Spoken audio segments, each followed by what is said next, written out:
Croeso pawb, welcome to Miss Power's virtual classroom. Heddiw, we are going to be talking about a famous Welsh sports player. I wonder if you can guess who it is. Any ideas? That's right, you guessed it, it's George North. We are going to be talking about George North in Welsh.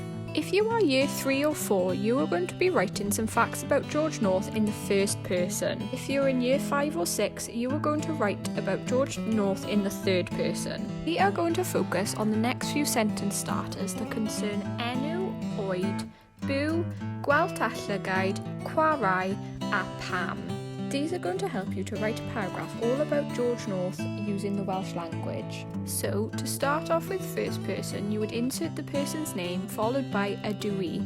However, if you're talking in third person, yours would be slightly different and yours would be yw enw yw followed by the person's name. Moving on to age. If you were talking in the first person, you would say dwi'n, insert the age, oed. But if you were talking in third person, you would say my un, insert the number, oed. Next, we're talking about where they live. If you're talking in first person, you would say dwi'n byw yn, and then say where that person lives. However, if you're talking in third person, you would say my un byw yn, and then insert the place. If you're talking in first person about hair colour, you would say my gwalt, insert the colour, dy fi. But if you're talking in third person, you would say my ganddo walt and then the colour of the hair. Following on, the same goes for when you're talking about eye colour. So if you're talking in first person, you would say my llygaid, insert the colour, dy fi. And if you're talking in third person, you would say my ganddo llygaid, followed by the colour of the eyes. Next, we're going to be thinking about what George North likes to play. As we all know, he's a famous rugby player, so we're going to say, if you're talking in first person, you would say dwi'n chwarae rugby.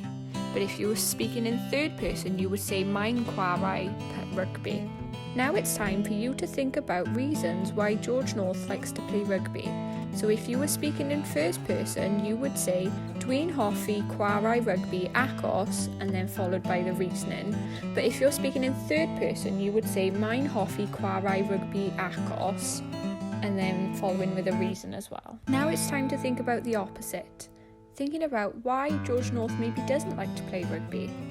So if you're speaking in first person, you would say dwi'n ddim yn hoffi chwarae rugby achos, followed by the reasonings. But then if you're speaking in third person, you would say mae'n ddim yn hoffi chwarae rugby achos, followed by the reason. So far you've worked really hard, but let's see if you're up for a challenge. Your challenge is to describe the Welsh rugby uniform. So if you're speaking in first person, you would say dwi'n gwisgo, and then go on to describe what the players would wear. But if you're speaking in third person, you would start off your sentence with mae'n gwisgo. Use these sentences to create a paragraph all about George North. Remember to write in the first person if you're a year 3 or 4, or to write in the third person if you're a year 5 or 6. Don't forget to upload your paragraphs to Seesaw. Bye!